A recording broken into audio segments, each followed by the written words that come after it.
स्पष्ट सुनाई पड़ रही है? Yes sir. Hello. Yes yes sir. Sir. आज हम सभी लोग जिस बिंदु पर परिचर्चा करेंगे वह है डिसआर्मामेंट एंड आर्म्स कंट्रोल, शस्त्र नियंत्रण।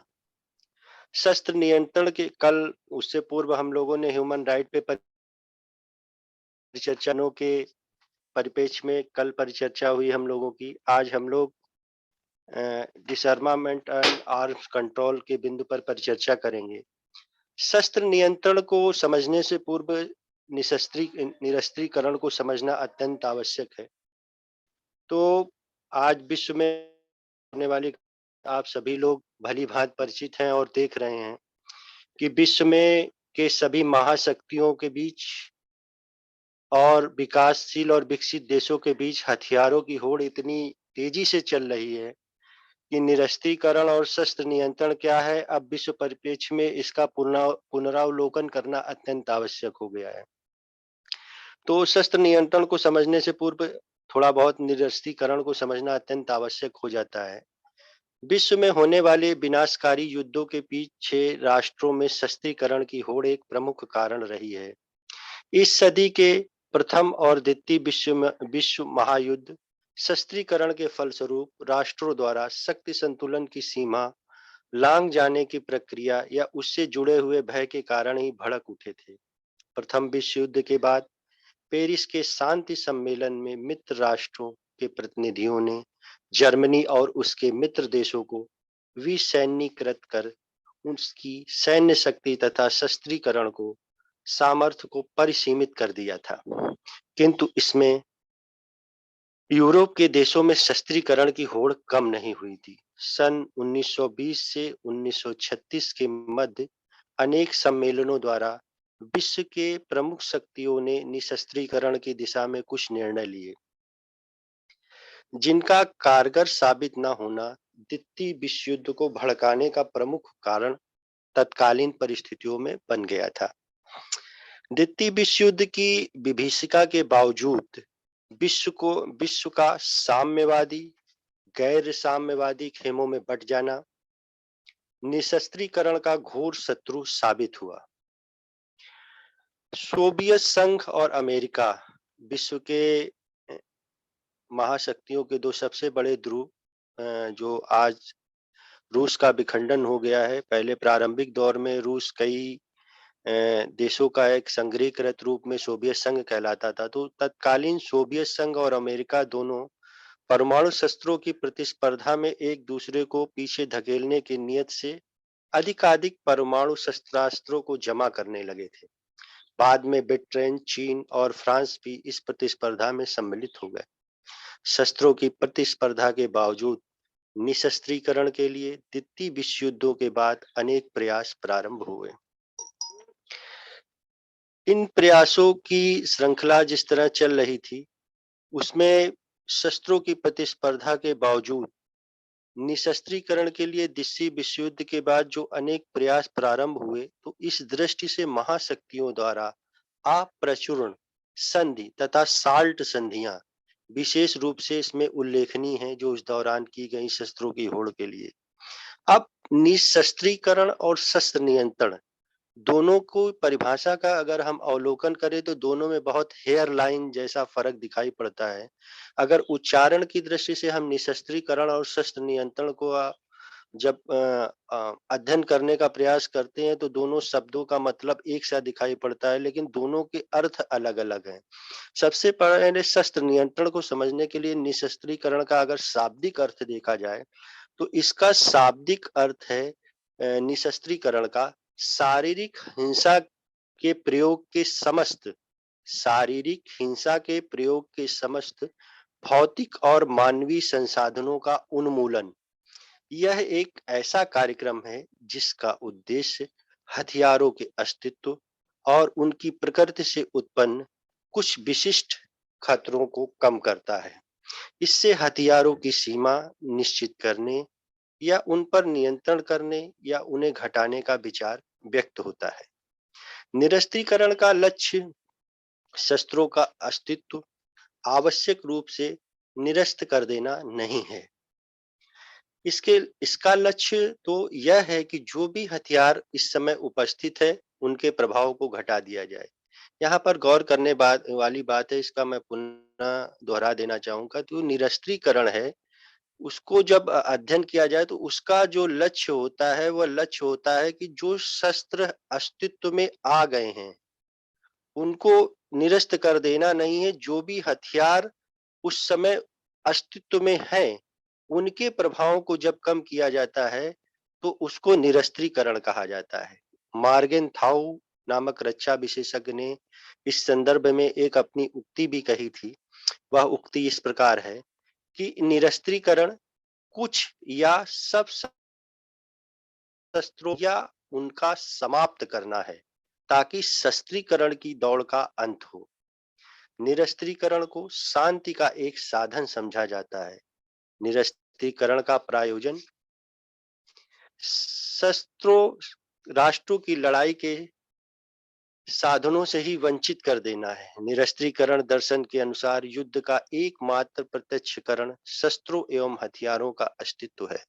निरस्त्रीकरण का सिद्धांत इस संप्रत्यय पर खड़ा है कि शस्त्रों के कारण युद्ध न केवल भौतिक दृष्टि से संभव है, बल्कि राजनीतिक दृष्टि से भी संभव हो जाता है।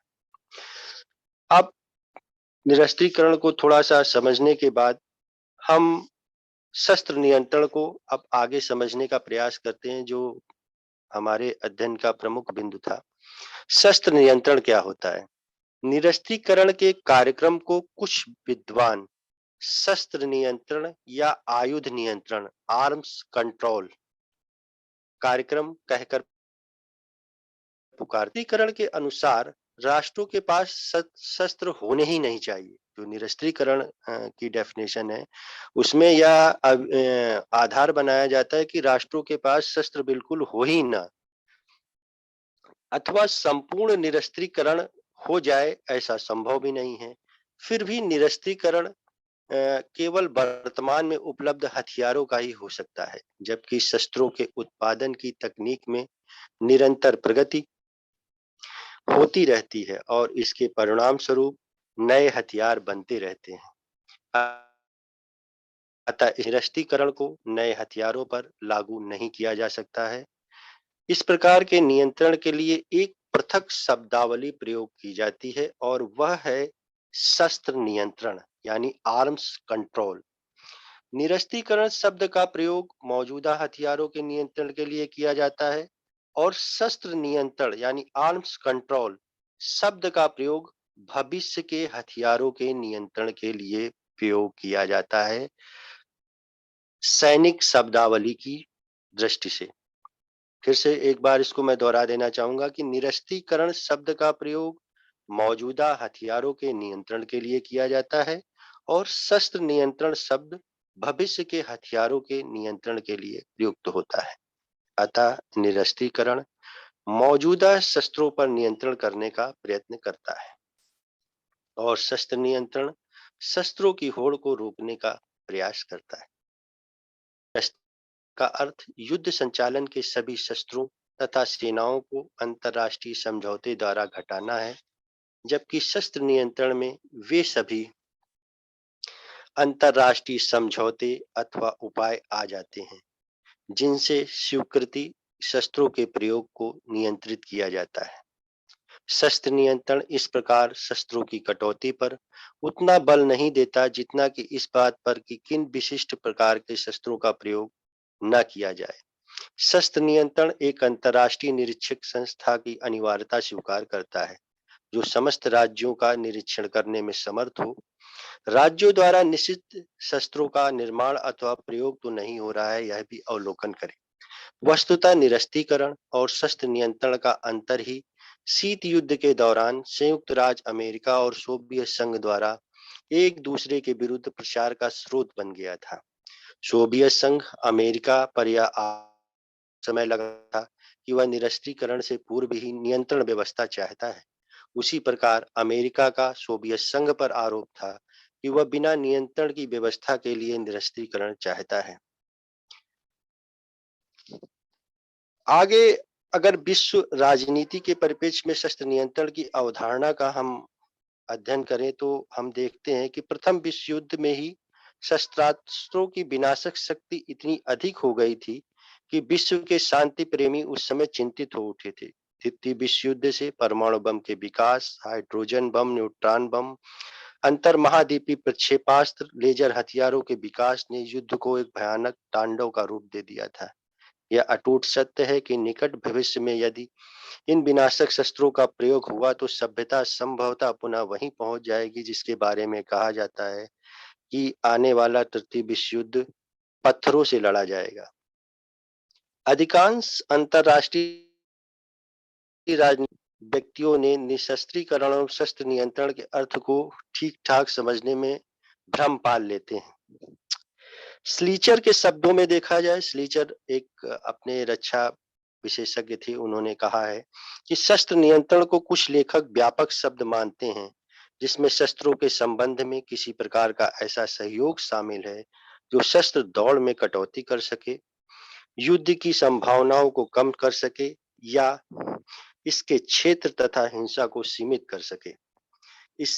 इसमें राज्यों को एक पक्षीय निर्णय, उनके बीच अनौपचारिक आपसी समझ तथा औपचारिक रूप से समझौताएं, वार्ताएं, सांस्कृतिक समझौते शामिल हैं। इसमें युद्ध के लाभों के बजाय युद्ध उद्यम में कटौती करने पर बल दिया जाता है। शस्त्र नियंत्रण में कुछ विशेष प्रकार के शस्त्रों पर प्रतिबंध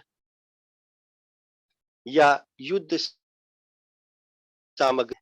वहीं फिर पीवी डाइक कहते हैं कि शस्त्र नियंत्रण सकारात्मक प्रकार के उन उपायों की ओर संकेत करता है जो शांति के स्थापना के विचार से अपनाए जाते हैं, जबकि निशस्त्रीकरण नकारात्मक तथा प्रतिबंधित प्रकार के उपाय की ओर संकेत करता है।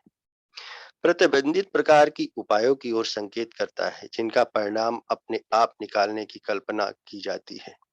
शस्त्र नियंत्रण को दो भागों में दर्शाया जाता है। पहला है शस्त्रों की कटौती करना और दूसरा है शस्त्रों पर प्रतिबंध लगाना। शस्त्रों को सीमित करने के अंतर्गत यदि परमाणु अस्त्र अचानक चल पड़े तो हम उन साधनों को जो सुरक्षापूर्ण ढंग से उस समय चल पड़े हैं, परमाणु प्रक्षेप शस्त्रों को निष्क्रिय बना सके से लेकर दो से अधिक राष्ट्रों के बीच शस्त्रों की बिक्री पर प्रतिबंध लगाने तथा अंतरराष्ट्रीय कानून के परंपरागत नियमों के द्वारा युद्ध की विध्वंसकता तथा क्षेत्र को सीमित करने के उपाय को सम्मिलित करते हैं। ये उपाय तीन तर्क देते हैं। निरस्त्रीकरण और शस्त्र नियंत्रण के पक्ष में तीन तर्क हैं। पहला तर्क है अंतरराष्ट्रीय सुरक्षा का मजबूत करना तथा तनाव में कमी लाना। दूसरा है आर्थिक समृद्धि में वृद्धि करना। तीसरा है नैतिक उद्देश्यों की पोषण करना। शस्त्र विश्व में शांति और स्थायित्व की स्थापना और युद्ध के खतरों को कम करने की वकालत निरंतर करते चले आ रहे हैं। शस्त्र नियंत्रण शस्त्रीकरण से संबंधित उन सभी उपायों को सम्मिलित करता है जिनसे शस्त्र स्पर्धा में कटौती हो सके और युद्ध एवं हिंसा की संभावनाओं को कम किया जा सके।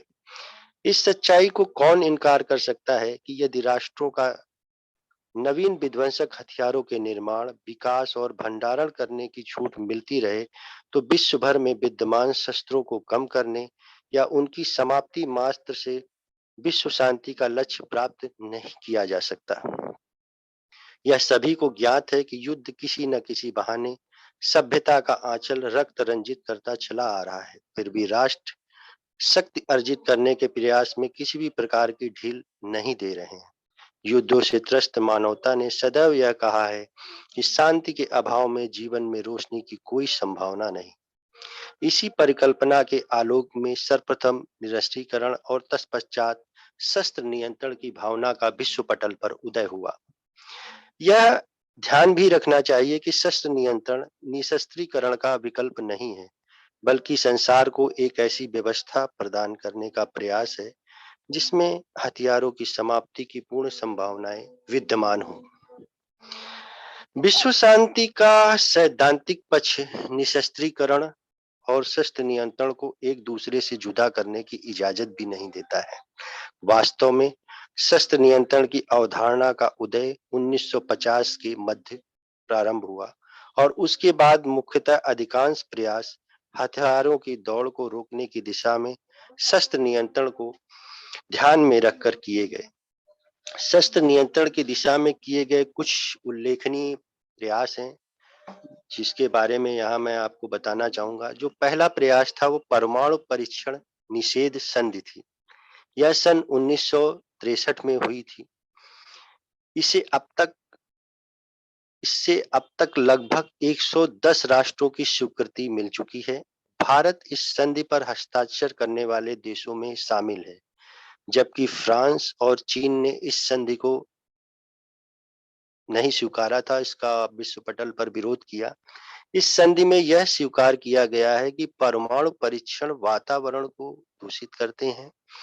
अतः इस संधि के अनुसार वायु या पानी में परमाणु परीक्षण निषेध कर दिया गया है। इसमें भूमिगत परीक्षणों की मनाही नहीं है। यह शस्त्र नियंत्रण की दिशा में सही कदम था, किंतु इसमें भूमिगत परीक्षणों को दी गई अनुमति ने इस सफलता के आधार को मजबूत नहीं होने दिया। मतलब ऐसी संधि की गई कि आप परमाणु परीक्षण करिए, लेकिन परमाणु परीक्षण वायु और पानी में ना करिए, लेकिन भूमि के अंदर करिए। तो इस संधि का आधार निराधार प्रकार का ही हो गया एक तरह से, कि आप प्रकृति को नुकसान तो पहुंचा ही रहे हैं, चाहे आप जमीन के ऊपर प्रकृति को नुकसान पहुंचा रहे हैं या जमीन के अंदर मानवता को नुकसान पहुंचा रहे हैं। फिर दूसरी संधि जो हुई वो बाह्य अंतरिक्ष संधि हुई 1967 ईस्वी में। इसमें यह संधि हुई कि यह परमाणु शस्त्रों के नियंत्रण की दिशा में एक रचनात्मक संधि है। इस संधि के अंतर्गत अमेरिका, रूस और ब्रिटेन ने आकाश में न्यूक्लियर शस्त्रों को भेजा जाना निषिद्ध मान लिया। इसमें बाह्य आकाश का प्रयोग वैज्ञानिक शोधों और शांतिपूर्ण उद्देश्य के लिए किए जाने का प्राविधान है। इसमें यह भी स्वीकार किया गया कि कोई भी राज्य बाह्य अंतरिक्ष के किसी भी भाग पर राष्ट्रीय प्रभुसत्ता का दावा नहीं करेगा तथा चंद्रमा और खगोलीय पिंडों पर सैनिक अड्डे स्थापित नहीं किए जाएंगे। वैसे विश्व को दिखाने के लिए अंतरिक्ष के शांतिपूर्ण उपयोग के समझौते तो किए जा रहे हैं, किंतु अमेरिका और रसिया विश्व की दोनों बड़ी महाशक्तियां स्वयं अंतरिक्ष कार्यक्रमों में के युद्ध की तैयारी के लिए होड़ में लगी हुई हैं। ये आप सभी वर्तमान परिवेश में देख रहे हैं। तो शस्त्र नियंत्रण की संधियां भी एक तरफ हो रही, दूसरी तरफ विश्व की महाशक्तियां शस्त्रों नियंत्रण की संधियों को किस प्रकार अप्रत्यक्ष रूप से धता बता रही हैं विश्व पटल पर, यह भी बड़ी गौर करने लायक बात है। तीसरी जो संधि हुई विशेष, जिसका जिक्र करना चाहूंगा, परमाणु शस्त्र प्रसार निषेध संधि। यह सन 1968 में हुई। इसके प्रमुख प्राविधान इस प्रकार रखे गए। पहला जो इसका प्राविधान था, परमाणु शस्त्र संपन्न राष्ट्र किसी राष्ट्र की परमाणु अस्त्र प्राप्त कराने में कोई सहायता प्रदान नहीं करेंगे। दूसरा जो इसका पॉइंट बनाया गया था वह यह था कि हस्ताक्षरकर्ता राष्ट्र परमाणु शक्ति के विकास का कोई प्रयास नहीं करेगा। भारत ने इस संधि पर हस्ताक्षर नहीं किए हैं, क्योंकि इसमें परमाणु शक्ति संपन्न तथा भारत के शत्रु चीन से उसकी सुरक्षा की कोई गारंटी नहीं दी गई तथा इससे परमाणु शस्त्र संपन्न राष्ट्रों के परमाणु शस्त्रों को वैधता प्राप्त होगी। यानी ये ऐसी संधि थी जिसमें विश्व की महाशक्तियों ने कहा कि जिन लोगों ने परमाणु शस्त्र बना लिए हैं वो तो ठीक है, लेकिन भविष्य में किसी और को हस्तांतरित नहीं करेंगे। तो जब भारत से संधि पर हस्ताक्षर करने को कहा गया, तो भारत को विशेषकर अपने पड़ोसी देश पाकिस्तान और चाइना से न्यूक्लियर वेपन्स को लेके खतरा था। तो उसने कहा जब तक हमें सुरक्षा की गारंटी विश्व समुदाय द्वारा नहीं दी जाएगी, तब तक हम इस संधि पर हस्ताक्षर नहीं करेंगे, और भारत ने इस संधि पर हस्ताक्षर करने से उस परिस्थिति में मना कर दिया। चौथी जो महत्वपूर्ण संधि का जिक्र करना चाहूंगा वह नाभिकीय मुक्त समुद्र तल संधि कहलाई, यह 1971 में हुई। 11 जनवरी 1971 को अमेरिका, रूस, ब्रिटेन ने संधि पर हस्ताक्षर किए। इस संधि के अनुसार समुद्र तल और महासमुद्र तल पर न्यूक्लियर अस्त्रों और भयानक विनाश के अन्य परमाणु शस्त्र नहीं बिछाए जाएंगे। यह इस संधि पर तय हुआ, लेकिन इसका अनुपालन किस तरह हो रहा है, बड़ी देखने लायक बात है, हास्यास्पद स्थिति में है। सन 1972 में साल्ट प्रथम समझौता हुआ। इसे स्ट्रैटेजिक आर्म्स लिमिटेशन ट्रीटी भी कहा जाता है फुल फॉर्म में। अमेरिका और रशिया ने हस्ताक्षर किए हैं, जिसके अंतर्गत दोनों देशों ने अपने आक्रामक प्रक्षेपास्त्रों की संख्या न बढ़ाने तथा प्रतिरक्षात्मक प्रक्षेपास्त्रों की संख्या निर्धारित करने की आवश्यकता पर बल दिया है।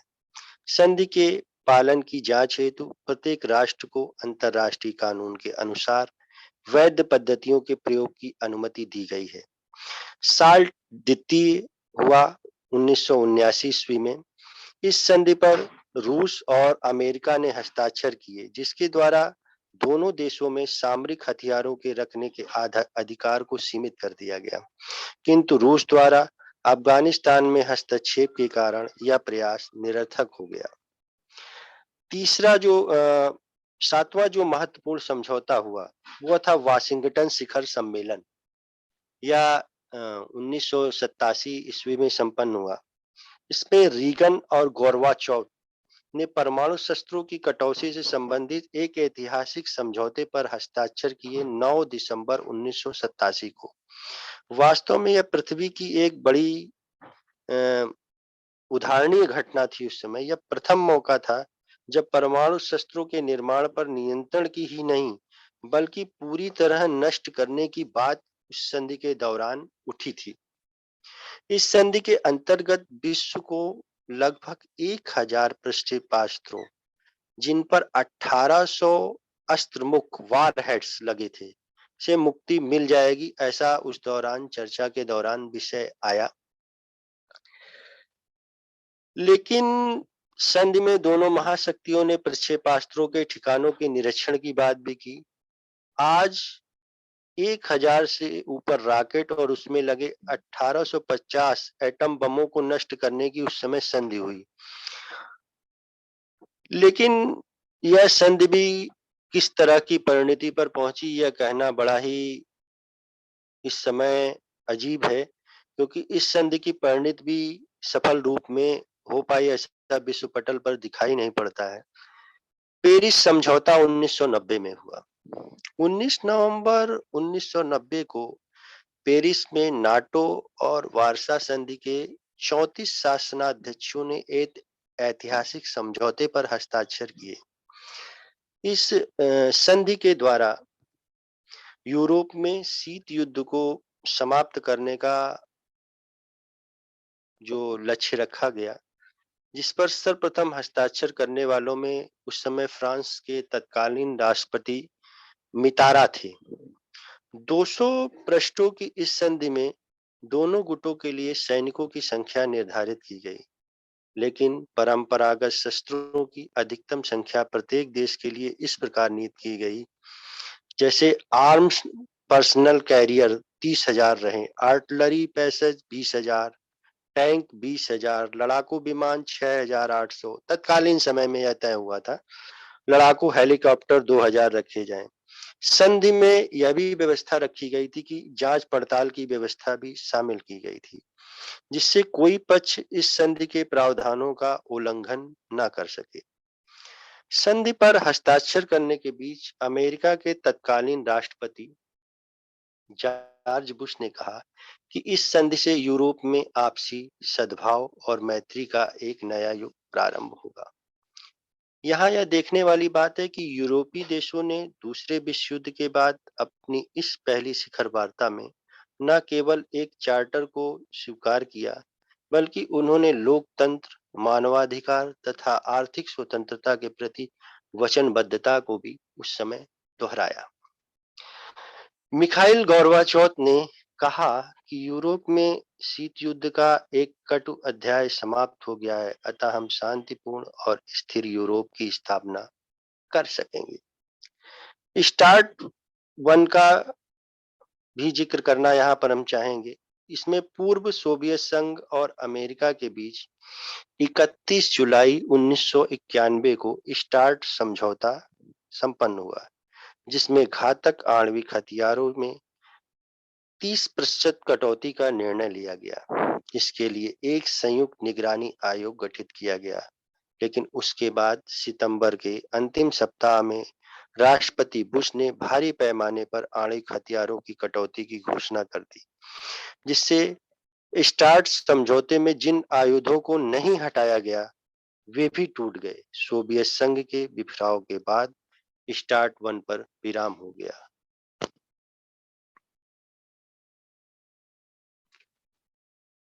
मेरी आवाज सभी को स्पष्ट आ रही है?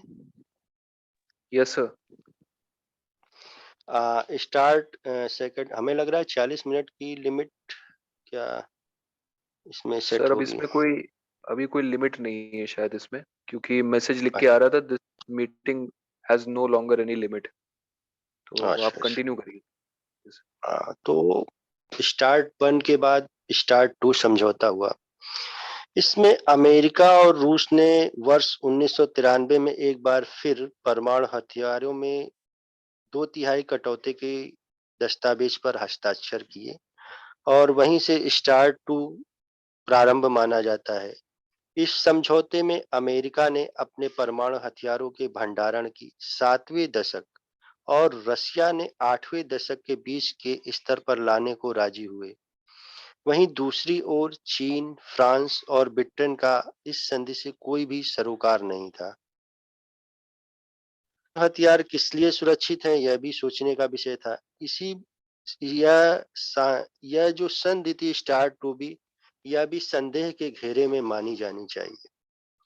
यानी विश्व पटल पर हम अभी तक जितने भी समझौते शस्त्र नियंत्रण के लिए देख रहे हैं, इसमें विश्व महाशक्तियों का कहीं ना कहीं प्रत्यक्ष या अप्रत्यक्ष सहभाग है। लेकिन जब संधि के अनुपालन की बात आती है, संधि को पटल पर लाने की बात आती है या शस्त्रों की होड़ को कम करने की बात की जाती है, तो वहां पर ये विश्व की महाशक्तियों का जो चेहरा दिखाई पड़ता है वो बड़ा सोचनीय विषय होता है। तो यह जो समझौता हुआ था, इस शिखर समझौते में रूस और अमेरिका ने यह तय किया था कि दोनों 30 मई 1994 के बाद परमाणु प्रक्षेपास्त्रों का लक्ष्य एक दूसरे को नहीं बनाएंगे। इस समझौते के अंतर्गत यूक्रेन के राष्ट्रपति ने अपने 1800 परमाणु अस्त्र नष्ट करने पर रजामंदी उस समय जाहिर की थी समझौते में। श्री एल्सिन ने यूक्रेन के राष्ट्रपति लियोनिद क्राउचुक के साथ समझौते से शीत युद्ध की समस्या हल हो जाएगी ऐसी आशा व्यक्त की थी। राष्ट्रपति क्लिंटन ने परमाणु आतंकवाद और परमाणु जासूसी की संभावना कम होगी या आगे शस्त्र नियंत्रण के संबंध में आशा व्यक्त की विश्व पटल पर, यह भी बड़ा हास्यास्पद विषय है। तो शिखर वार्ताओं के दौर चलते रहे, संधियां होती रही। इसी तरीके एक संधि हुई न्यू स्टार्ट ट्रीटी। यह संधि प्राग में 8 अप्रैल 2010 को मॉस्को और वाशिंगटन के बीच संपन्न हुई, जो 5 फरवरी 2021 तक प्रभावी रहेगी। इसे न्यू स्टार्ट संधि के नाम से संबोधित किया गया था। 21 गुजर चुकी है और इसमें यह भी जिक्र किया गया कि यह जो संधि है इसे 2026 तक विस्तार किया जाने का इसमें प्रावधान है। इस नए समझौते से परमाणु निशस्त्रीकरण के क्षेत्र में सहयोग बढ़ा है, ऐसा कहा जा रहा है। इसके तहत दोनों देश अपने परमाणु हथियारों को घटाकर कम करने पर राजी हुए हैं। अलावा संचार की संख्या भी कम करने का प्रयास शामिल है। संधि के बाद अमेरिका के राष्ट्रपति ओबामा ने कहा कि यह समझौता विश्व को परमाणु मुक्त बनाने की दिशा में एक अहम कदम है। इस संधि ने 1991 की राजनीतिक हथियार कटौती संधि का, इसको स्टार्ट के नाम से स्टार्ट 1 स्टार्ट 2 कहा जा रहा है, स्थान ले लिया है। फिर अभी 2012 में एक सम्मेलन हुआ जिसको नाभिकीय सुरक्षा शिखर सम्मेलन कहा गया। नाभिकीय आतंकवाद के खतरों के प्रति आगाह करने तथा सुरक्षा के प्रति जागरूकता पैदा करने के लिए दक्षिण कोरिया की राजधानी सियोल में 26-27 मार्च 2012 को यह सम्मेलन संपन्न हुआ। यह ऐसा पहला सम्मेलन 2010 में अमेरिका में वाशिंगटन में भी हुआ था, जबकि तीसरा आगामी सम्मेलन 2014 में नीदरलैंड्स में उस समय के बाद मार्च 2012 के सियोल सम्मेलन में भारतीय शिष्टमंडल का नेतृत्व तत्कालीन अपने भारतीय प्रधानमंत्री डॉक्टर मनमोहन सिंह जी ने किया था। 53 देशों के राष्ट्राध्यक्षों, उनके प्रतिनिधियों ने इस सम्मेलन में सहभाग किया था। इसमें अमेरिकी राष्ट्रपति, तत्कालीन अमेरिकी राष्ट्रपति बराक ओबामा, रूसी प्रतिनिधि दमित्री मदेवदेव व चीनी के राष्ट्रपति हु जिनताओ ने इसमें सहभाग किया था। इसके अतिरिक्त संयुक्त राष्ट्र संघ, अंतर्राष्ट्रीय परमाणु ऊर्जा एजेंसी, यूरोपीय संघ व इंटरपोल के प्रतिनिधि भी इस सम्मेलन में उपस्थित हुए थे। सम्मेलन को भारतीय तत्कालीन प्रधानमंत्री डॉक्टर मनमोहन सिंह जी ने संबोधित करते हुए कहा कि परमाणु आतंकवाद तब तक बड़ा खतरा बना रहेगा जब तक आतंकवादी परमाणु सामग्री और पहुंच बनाने की ताक में लगे रहेंगे। उन्होंने कहा कि परमाणु सुरक्षा के लिए सबसे अच्छी गारंटी यह है कि विश्व इन हथियारों की दौड़ से मुक्त हो जाए। भारत की नाभिकीय ऊर्जा की आवश्यकताओं का उल्लेख करते हुए भारत के प्रधानमंत्री ने उस समय कहा कि वर्ष 2032 तक परमाणु ऊर्जा की सहायता से भारत लगभग 62,000 मेगावाट विद्युत का उत्पादन करना चाहता है। यानी विश्व पटल पर भारत ने विश्व की महाशक्तियों से ये कहा कि भारत अपना जो ऊर्जा क्रम संचालित करना चाहता है, वह शस्त्रों की होड़ के लिए नहीं संचालित करना चाहता है, बल्कि अपने औद्योगिक विकास के लिए हम नाभिकीय ऊर्जा का उत्पादन करना चाहते हैं। तो हमें इसकी इजाजत दी जाए। अप्रत्यक्ष रूप से उस समय ऐसा भारतीय प्रधानमंत्री ने चाहा होगा। प्रधानमंत्री ने कहा कि भारत परमाणु आपूर्तिकर्ता समूह, जिसको एनएसजी के नाम से जानते हैं, वो कहा उन्होंने कि वह एनएसजी ने भारत परमाणु शक्ति बनने के बाद उन नियमों का पालन करता चला आ रहा है और आश्वासन दिया करता रहेगा। परमाणु अप्रसार उद्देश्यों को पूरी करने की भारत योग्यता रखता है, इसलिए उसे अब विशिष्ट परमाणु क्लब का सदस्य बनाया जाना चाहिए।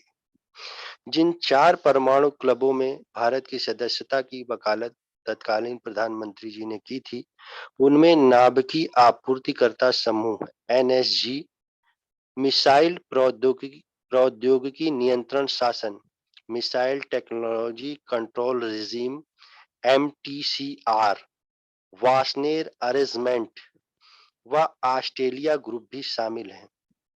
नाभिकीय सुरक्षा के लिए चिन्हित प्राथमिकता वाले सभी 11 क्षेत्रों के लिए आगे की कार्य योजना निर्धारण भी इस सम्मेलन में चर्चा के दौरान उठाई गई और वहां पर चर्चा हुई कि आगे नाभिकीय सुरक्षा के लिए चिन्हित प्राथमिक 11 क्षेत्रों के लिए आगे की कार्य योजना निर्धारण पर भी चर्चा सम्मेलन में की गई। प्राथमिकता वाले इन क्षेत्रों में global nuclear security, architecture role of IAEA, nuclear material, radioactive sources, nuclear security and safety, transportation security, forensic nuclear security culture, information security तथा इंटरनेशनल कॉपरेशन शामिल हैं। इन सभी के लिए आगे की कार्य योजना का निर्धारण सम्मेलन में स्वीकार किए गए। सियोल घोषणा पत्र में यह विषय भी उठाया गया कि हाईली एनरिच्ड यूरेनियम HEU को हटाना और HEU का इस्तेमाल न्यूनतम रखना। रिसर्च रिएक्टर्स ने HEU के स्थान पर हाईली एनरिच्ड यूरेनियम के इस्तेमाल की प्रौद्योगिकी को बढ़ावा देना चाहिए, ऐसा अपना पक्ष रखा। सुनिश्चित पारंपरिक विनाश के सिद्धांत के अंतर्गत दोनों महाशक्तियों ने जिस भांति जितनी बड़ी संख्या और क्षमता के परमाणु आयुध एक दूसरे के ठिकानों पर अभी वर्तमान में लगा रखे हैं, उसके अंतर्गत संसार के अस्तित्व और विनाश के बीच 7-8 मिनट की दूरी है। 7-8 मिनट तो बहुत ज्यादा है, 7-8 मिनट क्या, माइक्रो सेकंड की दूरी है। सर किसी भी मूल जी सर ये सियोल घोषणा पत्र जो है, इसका कोई ऑफिशियल नाम भी है? अभी मैं इसमें परिचर्चा करूंगा, मैं वक्तव्य कर लूं तो 10 मिनट में परिचर्चा होगी इसकी आखिरी में। Okay sir. यहाँ पर जो मेरी परिचर्चा का पूरा उद्देश्य है कि आप सभी ने अध्ययन के दौरान इन सारी संधियों को पढ़ा होगा, निशस्त्रीकरण और शस्त्र नियंत्रण में। लेकिन जब शस्त्र नियंत्रण की परिचर्चा होगी तो इन सारी चीजों को जानना अत्यंत आवश्यक है। एक बार तो मैंने सभी के मध्य रखा है। तो आज विश्व की जो स्थिति है उसमें सभी देश परमाणु क्षमता से युक्त हो गए हैं। तो एक माइक्रो सेकंड का खेल है, किसी भी देश की गलती हो जाए तो विश्व की क्या स्थिति हो कहना होगा, ये असंभव है और सोचनीय भी नहीं है। पिछले 4 वर्षों में अमेरिका में हथियारों की होड़ बेचने की इस कदर विश्व पटल पर पड़ गई है कि किस परिचर्चा में क्या बिंदु उठा लिया जाए और उसका अनुपालन किस तरह किया जाए और किस तरह न किया जाए, यह भी बड़ा सोचनीय विषय हो गया है। अगर हम कुछ चीजों की जिक्र करें तो आज रक्षा व्यय और अगर सैन्य बलों की संख्या दी जाए तो किसी भी राष्ट्र की रक्षा व्यवस्था में किसी भी प्रकार की कोई कमी हो रही हो, परमाणु शक्ति उत्पादन में या शस्त्रों के उत्पादन में, शस्त्रों के प्रसार में, तो अभी कहीं भी दृष्टिगत नहीं होता है। यह विडंबना है कि विश्व के सभी राष्ट्र बड़ी-बड़ी मीटिंगें करते हैं, उसमें बड़ी-बड़ी बातें उठाते हैं, लेकिन स्वयं को कहते हैं कि हमें ये चीज बनाने दी जाए और दूसरे देश ये चीज न बनाए जाए। तो विश्व में जो हथियारों का कुल वार्षिक व्यय है वो 1200 अरब डॉलर का है, जिसमें तीसरी दुनिया के विकासशील देशों की संख्या सिर्फ 18% है। अब आप इससे आकलन करिए कि हथियारों का कुल वार्षिक व्यय 1200 अरब डॉलर, मेरा मानना है कि 1200 अरब डॉलर से बहुत ज्यादा है।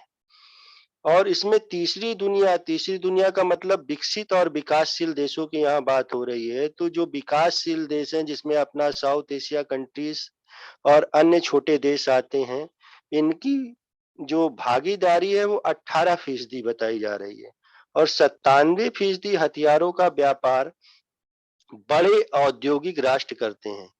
इसका 70% नाटो देशों द्वारा बेचा जाता है, जिसमें 44% हिस्सा अमेरिका का है। तीसरी दुनिया के देशों में प्रतिवर्ष लाखों लोग केवल इसलिए मरते हैं कि उन्हें पीने का स्वच्छ पानी नहीं मिलता। एक परमाणु परीक्षण, एक नाभिकीय हथियार के परीक्षण में इतना व्यय होता है कि उससे पीने योग्य, जो आंकड़े निकल के आए हैं कि अगर पीने योग्य पानी की व्यवस्था की जाए तो 80,000 90,000 से ऊपर नलकूप लगाए जा सकते हैं, यानी पीने के नल स्वच्छ पानी मुहैया कराया जा सकता है। वह एक नाभिकीय वेपन्स के परीक्षण में खर्चा हो रहा है। दक्षिण एशिया और अफ्रीका के देशों में प्रति 37,000 नागरिकों पर एक डॉक्टर का औसत है, जबकि उनमें प्रति 250 नागरिकों के पीछे एक सैनिक मौजूद है। अब यहाँ पर देखिए बड़ा हास्यास्पद विषय है जो अभी तक आंकड़ों के रूप में निकल के आ रहा है कि 37,000 नागरिकों की स्वास्थ्य की सुरक्षा के लिए वर्तमान परिवेश में आज अगर कोरोना के वातावरण को हम सभी लोग देख रहे हैं तो आज विश्व की महाशक्तियों का जितना भी नाभिकीय हथियार है या शस्त्र है या वारहेड्स है, वेपन्स है, तरह तरह के वेपन्स हैं जो हम सभी लोग अपनी शब्दावली में अध्ययन अध्यापन के दौरान पढ़ रहे हैं, ये सारे शस्त्र आज धता हो गए हैं। स्वर्गीय प्रधानमंत्री हमारे नेहरू जी ने एक बार कहा था इस संदर्भ में कि मानव जाति शांतिपूर्ण सह अस्तित्व हेतु यदि तैयार नहीं हुई तो उसे सह मृत्यु के लिए तैयार होना पड़ेगा। और यह एक कटु सत्य भी है कि पृथ्वी के सभी जनगण स्था में जीवन का अधिकार अन्य समस्त मानवाधिकार के मूलाधारों की रचना करता है और आज उस विशिष्ट अधिकारों की रक्षा करना एक जैविक उपजात के रूप में मनुष्य के अपने अस्तित्व के लिए अत्यंत आवश्यक शस्त्र बनता जा रहा है। ब्रेजनेव की भी एक उक्ति यहाँ पर बड़ी प्रासंगिक हो जाती है। उन्होंने कहा है कि जनगण को अपनी भौतिक एवं आध्यात्मिक संपदा को विवेकहीन बर्बादी में डालने वाली युद्ध की तैयारी भविष्य का मार्गदर्शन नहीं, बल्कि शांति की मजबूती के लिए भविष्य का मार्गदर्शन करना है। एक लोक कथा का भी यहाँ मैं जिक्र करना चाहूंगा। एक बार जंगल के जानवरों ने निशस्त्रीकरण के लिए एक मतलब काल्पनिक कथा है। इसके द्वारा आप सारा सार समझ जाएंगे कि एक बार जंगल के जानवरों ने निशस्त्रीकरण के लिए सभा आयोजित की। वहां पर एक बड़े जानवर ने दूसरे जानवरों से कहा कि इसे काट देना चाहिए। तो उसमें जो बैल और शेर के बीच वक्तव्य का जिक्र है कि बैल ने शेर की ओर इशारा करते हुए कहा कि नाखून काट दिया जाए। शेर ने कहा हाथी के सूंड को छोटा कर दिया जाए। हाथी ने कहा कि गरुड़ की ओर मुखातिब होकर कहा कि इसका पंख काट दिया जाए। इस प्रकार प्रत्येक पशु ने बारी बारी से उन चीजों को समाप्त करने का प्रस्ताव रखा जो उसके पास नहीं थे। अंत में भालू जानवर उठा और उसने मधुर स्वर में कहा कि मित्रों, यह सब आधे अधूरे प्रस्ताव हैं। हम सब चीजों को समाप्त कर देने दो, सब चीजों को सिवाय सर्वव्यापी आलिंगन के। तो इसका कथा कपोल कथा का तात्पर्य यह हुआ कि निशस्त्रीकरण की भावना का उदय मानव ही नहीं बल्कि सभी जीवधारियों की अस्तित्व रक्षा और विकास के क्रम में अनादिकाल से दृष्टिगोचर होता चला आ रहा है।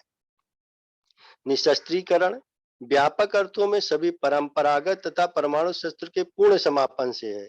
इसके अंतर्गत हथियारों की सीमा निश्चित करी जाए, इस बात पर परिचर्चा होती है। तो ये पूरा विषय इतना हास्यास्पद दिखाई पड़ता है कि एक तरफ सारी विश्व की महाशक्तियां, ये जितने प्रकार की संधियां हमने आपके समक्ष रखी, उसमें व्यापक सहभाग करती हैं। चाहे आपकी परमाणु परीक्षण निषेध संधि हो, चाहे वायु अंतरिक्ष संधि हो, परमाणु शस्त्र प्रसार निषेध संधि हो, ये जितनी भी तरह की संधियां हैं, इन सारी संधियों में सिर्फ अगर आप कॉमन तौर पर अवलोकन करें तो एक चीज पाते हैं कि विश्व की महाशक्तियां जब विश्व पटल की महापंचायत पर बैठती हैं तो सिर्फ एक परिचर्चा करती हैं कि हम सभी इस चीज को संभालने में सक्षम है और आप सभी संभालने में सक्षम नहीं है। अब इसकी परिचर्चा मैं यहां से करना चाहूंगा कि सबसे पहले जब द्वितीय विश्व युद्ध का समापन हुआ, आप सभी ने इसका अध्ययन किया होगा, तो द्वितीय विश्व युद्ध के बाद विश्व पटल पर कहीं भी अगर आप ध्यान से देखें तो कहीं भी युद्ध का वातावरण नहीं दिखाई पड़ा द्वितीय विश्व युद्ध के बाद। उसका कारण ये रहा कि विश्व की महाशक्तियों ने पहले स्वयं नाभिकीय शक्ति से युक्त हुए। इसके बाद आज छोटे-छोटे हर देश, हास्यास्पद विषय है कि भारत का पड़ोसी पाकिस्तान, जहाँ की आर्थिक व्यवस्था इतनी लचर है, आप सभी के संज्ञान में है, आज वह भी नाभिकीय शक्ति से युक्त है और हमें चैलेंज करता है। तो इतना हास्यास्पद विषय है कि नाभिकीय वेपन्स, जिसके बारे में अभी हमने इतनी सारी संधियों में चर्चा की कि इसको रखने का अधिकार, इसको संभालने का अधिकार किस प्रकार होना चाहिए, हर संधि में यह समझौते होते रहे। लेकिन इसका परिणाम क्या निकला कि आज पाकिस्तान जैसे मुल्क के पास अगर नाभिकीय वेपन्स है तो आप कल्पना कर सकते हैं कि किस देश के पास नाभिकीय वेपन्स। उत्तर कोरिया, आप उसका नॉर्थ कोरिया के बारे में आज आप बराबर देख रहे हैं कि वहाँ का शासक, वहाँ की स्थिति के बारे में पाकिस्तान ही जैसा आप एकदम वहाँ की अर्थव्यवस्था देख रहे हैं कि वहाँ के लोग भूखों मर रहे हैं। वहाँ के बारे में मीडिया पर इतना अंकुश है, सारी खबरें तो विश्व पटल पर निकल कर नहीं आ पाती हैं, लेकिन मीडिया के जरिए जितनी भी खबर निकल कर आ पा रही है उसमें आप यह सब देख रहे हैं कि वह विकास की दौड़ में कितना आगे है, यह बता पाना असंभव है। लेकिन वह विनाश की दौड़ में कितना आगे है कि उसने अभी कुछ दिनों पूर्व आपने देखा होगा कि उसने अमेरिका को चैलेंज कर दिया था। अमेरिका के जो इससे पूर्व राष्ट्रपति थे हमारे, उसको उत्तर कोरिया के शासक ने चैलेंज कर दिया था और उनसे लड़ाई के मामले में बराबर आमने-सामने जो विश्व की महाशक्ति को चैलेंज कर दिया था।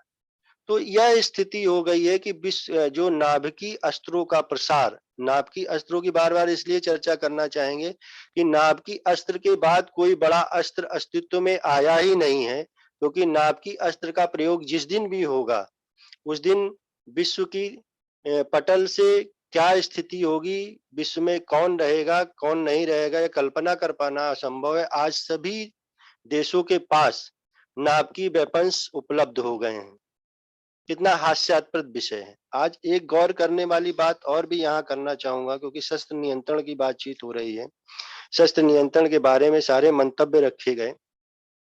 आज अगर आतंकवादी संगठनों के बारे में हम अध्ययन करें, तो हमें किसी भी आतंकवादी संगठन के पास अपनी कोई भी वेपन्स की फैक्ट्री आज तक के दृष्टांत में देखने को नहीं आई है। ना किसी विश्व के राष्ट्र ने किसी टेररिस्ट ऑर्गेनाइजेशन के पास यह प्रमाणित किया है कि उसकी अपनी वेपन्स फैक्ट्री है। जितने भी टेररिस्ट पकड़े जाते हैं, उनपे सारे बड़े राष्ट्रों के मोहर लगे हथियार पकड़े जाते हैं। तो कितना बड़ा हास्यास्पद विषय है कि विश्व स्वयं के हथियार संरक्षित नहीं कर पाती है। वह हथियार जिसके द्वारा मानवता का हनन कितने तादाद पर होता रहा है आतंकवादी गतिविधियों से, 11 सितंबर की घटना। और यह विश्व की महाशक्तियों ने तब ध्यान देना शुरू किया, विशेषकर अमेरिका विश्व की महाशक्ति ने, जब 11 सितंबर में उसने स्वयं इस दंश को झेला। तब जाकर यह एहसास किया कि आतंकवादी संगठनों पर अंकुश लगाना चाहिए। तो ये कितना हास्यास्पद विषय है कि जब स्वयं पर पड़े तो वो चीजें सही हैं, और जब अन्य राष्ट्र उससे ग्रसित हो। अभी एक हफ्ते पूर्व मैं अध्ययन कर रहा था, तो आज भी आतंकवाद की परिभाषा पर कहीं पर विश्व में पूर्ण सहमति नहीं है। जो एक राष्ट्र के लिए स्वतंत्रता सेनानी है, दूसरे राष्ट्र के लिए आतंकवादी है। तो आज विश्व की महाशक्तियां यह चाह ही नहीं रही हैं। यह जो संधि है, यह संधि हास्यास्पद रूप में इसीलिए बन के रह जा रही है कि जब विश्व की महाशक्तियां इसका अनुपालन नहीं कर रही हैं, तो विश्व के छोटे-छोटे देश क्या अनुपालन करेंगे। अंत में अगर हम चर्चा करें, तो हम ये पाते हैं कि अंतरराष्ट्रीय शांति के लिए निरस्त्रीकरण और शस्त्र नियंत्रण एक दूसरे के पूरक हैं। शस्त्र नियंत्रण निशस्त्रीकरण का अनिवार्य अंग है। दोनों का मूल उद्देश्य है अंतरराष्ट्रीय समाज में हिंसा एवं शक्ति का प्रयोग रोकना, हिंसा एवं शक्ति के प्रयोग को सीमित करना, कम करना। लेकिन वर्तमान परिवेश में क्या दृष्टिगत हो रहा है, ये हम सभी ने परिचर्चा देखी। अमेरिका के बारे में, रसिया के बारे में आज आप देख रहे हैं कि कोरोना जैसी महामारी से सारे विश्व ग्रसित होने के बावजूद आज रसिया के पार्ट यूक्रेन की क्या हालत है। आज विश्व इस दंश को भूल गया है। आज हथियारों की होड़ शुरू हो गई है। नाटो संगठन सभी के संज्ञान में है कि ऐसा संगठन है जो अमेरिका के द्वारा संचालित संगठन है। ऐसा विश्व पटल पर रसिया को एहसास होता है। यूक्रेन चूंकि उसका हिस्सा बनना चाह रहा है, तो यूक्रेन उसका हिस्सा ना बने, इसके लिए आज विश्व में तीसरे विश्व युद्ध की परिकल्पना प्रारंभ हो गई है। तो आज विश्व पटल पर जितनी भी संधियां हो रही हैं, उन संधियों का अस्तित्व विश्व पटल पर कहाँ ठहर रहा है, यह बड़ा चिंतनीय विषय हो गया है। आज विश्व की सभी देशों की ये नैतिक जिम्मेदारी है। आज तो नाभिकीय युग के बाद मेरा मानना है कि साइबर युग आया। साइबर युग में यह परिकल्पना दिखाई पड़ रही थी कि साइबर टेररिज्म एक ऐसा टेररिज्म था कि यह एक ऐसा अस्त्र था कि इस पे शस्त्र नियंत्रण करना भी बड़ा कठिन था, क्योंकि कब कहाँ किसके द्वारा साइबर हैकिंग हो जाए, यह कहना बहुत ही असंभव था। तो साइबर टेररिज्म भी एक बड़ी अजीब चीज रही। अब साइबर टेररिज्म के बाद बायोलॉजिकल वेपन्स की जो परिकल्पना अस्तित्व में आ गई। अभी मैं उस दिन अध्ययन कर रहा था कि अब तक कोरोना, जो सरकारी आंकड़े कह रहे हैं कि कोरोना के कालखंड में 50 लाख से ऊपर लोगों की मृत्यु हो चुकी है सरकारी आंकड़े के अनुसार। तो न्यूक्लियर वेपन्स की परिकल्पना अगर आप कर लो तो न्यूक्लियर वेपन्स, अब ये इन संधियों के अंतर्गत न्यूक्लियर वेपन्स पर भी पाबंदी है, नाभिकीय वेपन्स पर भी पाबंदी है, बड़े शस्त्रों के उत्पादन पर पाबंदी है। लेकिन आज न्यूक्लियर वेपन्स का अप्रत्यक्ष रूप में चाइना ने किस तरीके का प्रयोग कर दिया है कि सारे विश्व के देश मूक दर्शक बने देख रहे हैं। लेकिन विश्व पटल पर किसी भी देश की ये स्थिति नहीं है कि इस स्वीकारोक्ति को सही प्रकार से करके विश्व पटल पर यह स्वीकार बायोवेपन्स का रूप था। इसको प्राकृतिक आपदा बताया जा रहा है। अब यहीं पर हास्यास्पद विषय देखने का है कि विश्व की महाशक्तियों को सब मालूम है कि ये कहाँ से आया, क्या है। क्योंकि मेरा ये मानना है कि जब भी प्राकृतिक आपदा आती है तो प्रकृति उसका इलाज स्वयं कर देती है, लेकिन जब मानव जनित आपदा आती है तो उसका इलाज करना प्रकृति के द्वारा संभव बहुत देर तक नहीं हो पाता है। और यह मानना चाहिए या स्वीकार करना चाहिए कि कोरोना का जो कालखंड है वह कोई प्राकृतिक आपदा नहीं है, यह न्यूक्लियर वेपन्स का ही एक रूप है। और अप्रत्यक्ष रूप से विश्व की महाशक्तियों में सुगबुगाहट मीडिया में देखने को मिली, जांच एजेंसियां गईं, लेकिन चूंकि चीन संयुक्त राष्ट्र संघ में इतना महाशक्तिशाली है, उसके पास वीटो पावर है कि सारी महाशक्तियां उससे घबरा रही हैं। अप्रत्यक्ष रूप से विश्व की महाशक्ति जो रसिया है, उसका अगर आप प्रतिक्रिया देखें तो अगर आपने गौर किया होगा तो उसने चाइना के खिलाफ कभी भी सशक्त प्रतिक्रिया नहीं दी। अमेरिका ने जरूर सशक्त प्रतिक्रिया दी, लेकिन उसके बाद उसका क्या हुआ, सब बात आई गई हो गई। तो आप कल्पना कर सकते हैं कि जब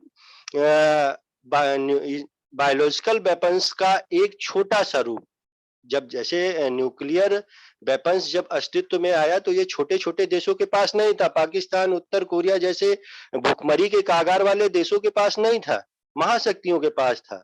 लेकिन धीरे-धीरे इसका प्रसार क्या हुआ कि सभी देशों के पास हो गया। अब चाइना ने जो nuclear weapons sorry chemical weapons जो था, उसका इस्तेमाल प्रारंभिक काल में मिस्र और प्राचीन काल के युद्धों में रहता था कि पानी में मिला दिया जाता था और आपका हवा में मिला दिया जाता था, विषाणु उसके द्वारा युद्ध होते थे। लेकिन इसकी परिकल्पना मॉडर्न एज में कहीं भी नहीं दिखाई पड़ती है कि किसी भी युद्ध में इराक पर जब अमेरिका ने उस समय हमला किया था तो उस पर ये आरोप लगाया था कि उसके पास बायोलॉजिकल वेपन्स हैं इसलिए हम हमला कर रहे हैं। लेकिन जांच में तब भी कुछ निकल कर नहीं आया था कि इराक के पास बायोलॉजिकल वेपन्स हैं। लेकिन वर्तमान परिवेश में यह विश्व पटल पर सबसे बड़ी घटना है कोरोना कालखंड कि वुहान से एक छोटा सा वायरस कैसे पूरे विश्व को एक साथ हैंग कर सकता है, ये बड़ा चिंतनीय विषय है। तो आज यह मानना चाहिए कि विश्व पटल पर बायोलॉजिकल वेपन्स अस्तित्व में आ गया है और उस भयावह परिकल्पना के बारे में सोचना चाहिए कि अगर टेररिस्ट ऑर्गेनाइजेशन जिसके आतंकवादी मानव बम बनकर विश्व के किसी भी कोने में अपने आप को नष्ट करने के लिए तैयार होते हैं, उनको अगर यह सुलभ साधन एक बर्फ नली में मिल जाए, एक माचिस की डिब्बी में मिल जाए, तो वह कितनी बड़ी घटना कारित कर सकते हैं, इसकी शुरुआत विश्व पटल पर हो गई है। इन्हीं संधियों की तरह विश्व की महाशक्तियां आज भी मूक दर्शक बनी इस चीजों को छुपाने का प्रयास कर रही हैं। जबकि सबसे ज्यादा नुकसान अगर हम देखते हैं विश्व पटल पर जो संचार माध्यमों से निकल के आ रहा है कि विश्व की महाशक्तियों को ही हो रहा है। अमेरिका इससे सबसे ज्यादा ग्रसित है, रसिया सबसे ज्यादा ग्रसित है, ब्रिटेन सबसे ज्यादा ग्रसित है। जहाँ की स्वास्थ्य सुविधाओं की कल्पना की जाती कि लोग वहां पर इलाज कराने के लिए जाना चाहते, आज वहां के लोगों की हालत इतनी विभत्स है। लेकिन उसके बाद भी विश्व की महाशक्तियां शांत बैठी हुई हैं और इस बायोलॉजिकल वेपन्स के अस्तित्व को स्वीकार करने से बच रही हैं। तो इन सारी संधियों, चाहे स्टार्ट 2 हो, चाहे जितनी भी संधियों का जिक्र किया, यह संधियां तो सब प्राचीन काल में हो चुकी हैं। लेटेस्ट में यही नवीन स्टार्ट संधि जो हुई है, जिसका जिक्र हमने किया, यह संधि 2026 तक बढ़ाई गई है, लेकिन इस संधि का अस्तित्व अब कहाँ, अब न्यूक्लियर वेपन्स की होड़ ही खत्म होने जा रही है, क्योंकि अब बायोलॉजिकल वेपन्स आ गया, जहां बिना सेना उतारे, बिना खून बहाए, बिना चेहरा दिखाए, एक आभासी युद्ध के जरिए 50 लाख से ऊपर लोग मारे जा सकते हैं।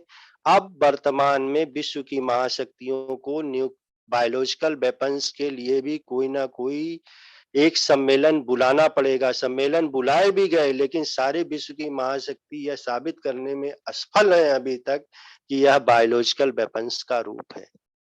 तो निरस्त्रीकरण हो या शस्त्र नियंत्रण हो, दोनों के बीच हेयर लाइन है। निरस्त्रीकरण कहता है कि वर्तमान शस्त्रों पर नियंत्रण रखा जाए, शस्त्र नियंत्रण कहता है कि शस्त्र बनाए तो जाए, लेकिन शस्त्रों की सुरक्षा की भी गारंटी ली जाए। तो इन सभी परिस्थितियों के अंतर्गत आज विश्व की महाशक्तियों को पुनः चिंतन करना पड़ेगा, और इसमें हमें लगता है कि वर्तमान परिवेश में भारत की भूमिका सर्वोपरि होगी, क्योंकि भारत अपने सशक्त नेतृत्व के जरिए आज विश्व पटल पर दस्तक दे रहा है, और आज उसने चाइना जैसे देश को विवश कर रखा है कि आज कोरोना जैसे महामारी को फैलाने के बावजूद चाइना अपने आर्थिक उद्देश्यों में सफल नहीं हो पाया, और इसकी खींच उसने भारत की सीमाओं पर निकालने का प्रयास भी किया है। तो आने वाले समय में भारत की भूमिका शस्त्र नियंत्रण और निशस्त्रीकरण के लिए अभेद्य रहने वाली है। इन्हीं बातों के साथ मैं आज अपनी इस वक्तव्य को विराम दे रहा हूँ। मैडम, रिकॉर्डिंग रोक दी जाए। हेलो, मैडम मुझे सुन पा रही? Okay, okay.